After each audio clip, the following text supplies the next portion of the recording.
everybody.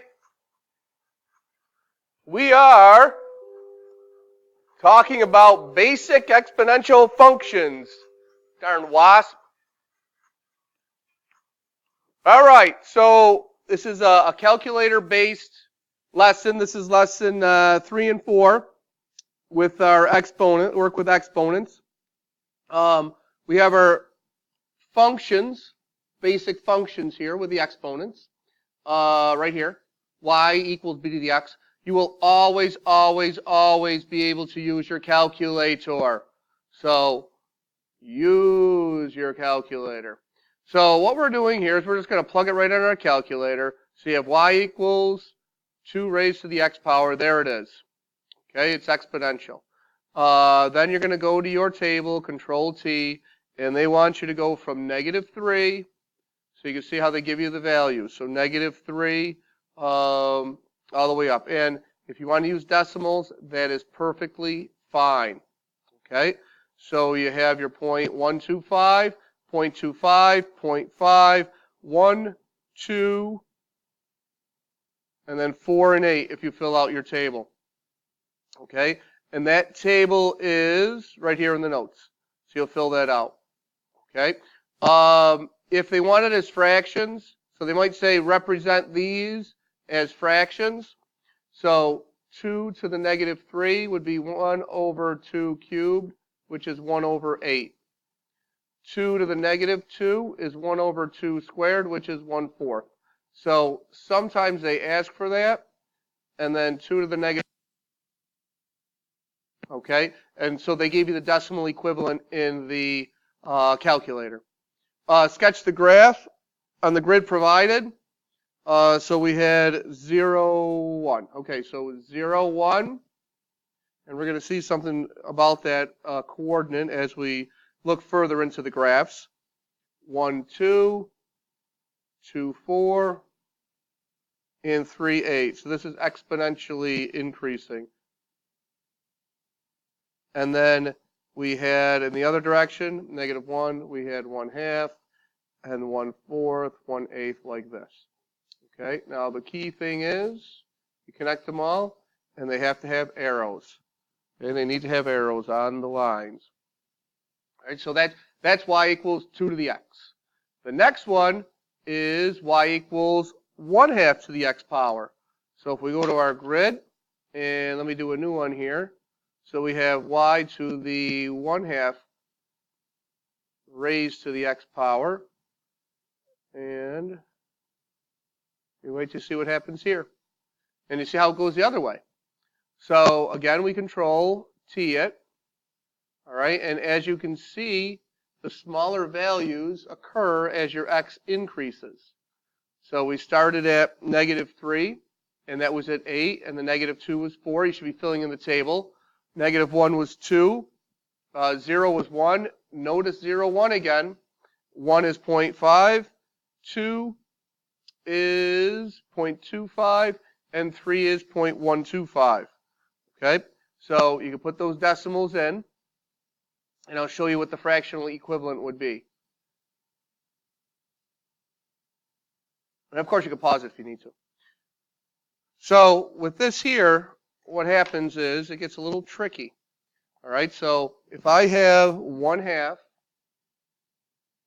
to the -3 power like that, 1/2 to the -3 power would be as if I wrote it as 1 over 1/2 to the 3rd power, which when you invert and multiply when you're dividing, it would give you the same as 2 to the 3rd power, which is 8. So sometimes that's a little tricky, a little confusing. That's why for now we can put it right in our calculator and put 1/2 raised to the -3 power, and it'll give you 8. When we get down to these lower ones, the 1, 2, 3, you saw decimals in the calculator. So if I put 1/2 in, raised to the 1st power, of course that's going to be 1/2. But if you have the decimal equivalent, it's fine. 1/2 squared, now what that equals, that's 1 squared, which is 1, 2 squared, which is 4. So 1/4. So you can see it's kind of like the opposite of the earlier one we did. So to sketch this, -3 took us to 8, so 2, 4, 6, 8. And negative 2 took us to 4. And negative 1 was 2. And here's your 0, 1 again. So if it's just a standard graph, it's just a standard exponential graph, it'll go through the point 0, 1.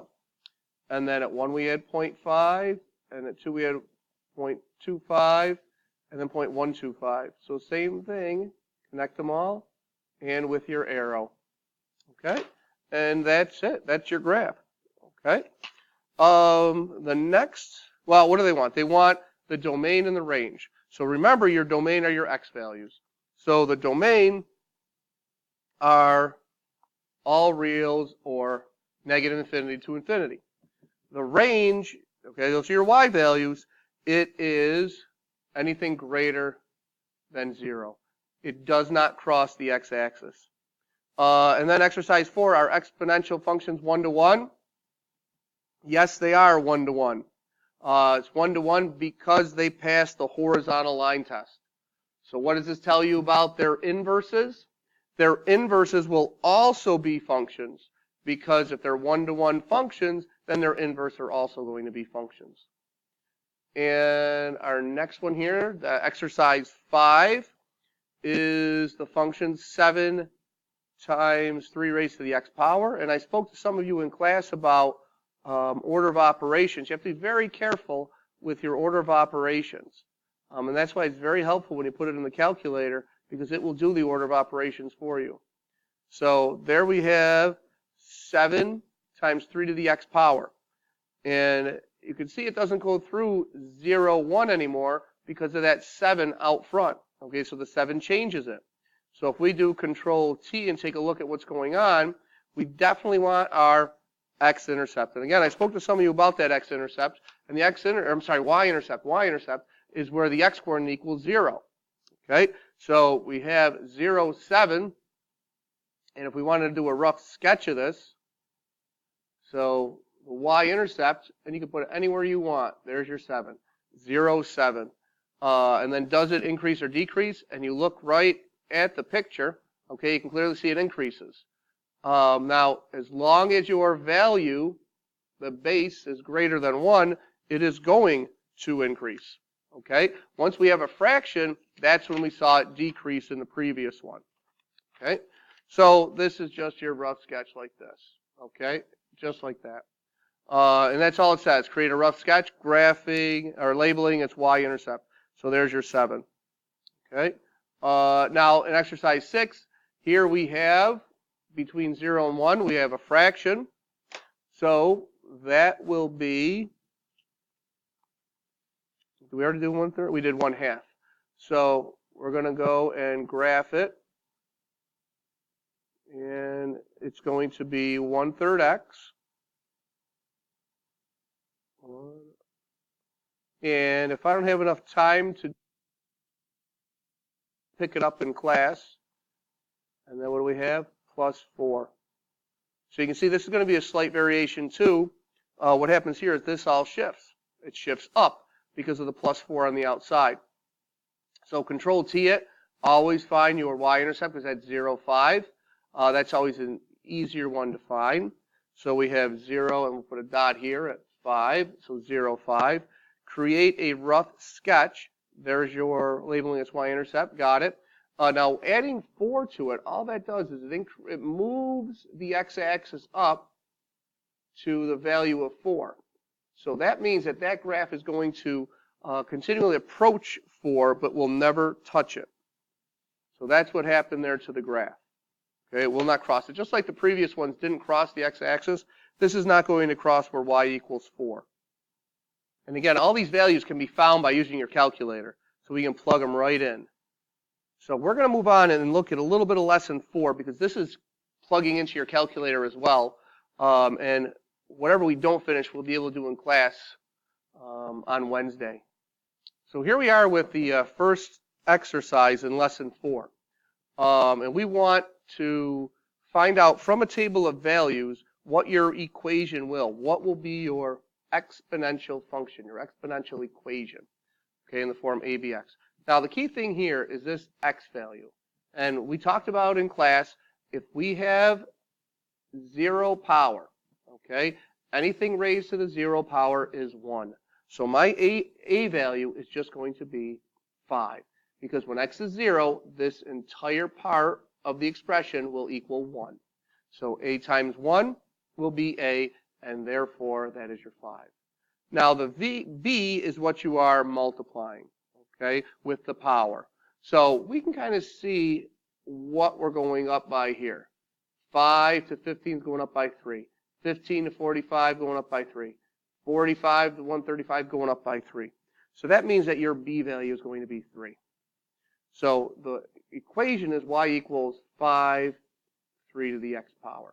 Now, it's not always that easy, or it might not have been that easy for you to see that, to recognize. So what we could do is we can always put it in our calculator. So we're going to get all the way down here to find, and I'm just going to modify these a little bit. I just want to get it in this form right here. So the two coordinates I have are 0, 8, and 3, 1,000.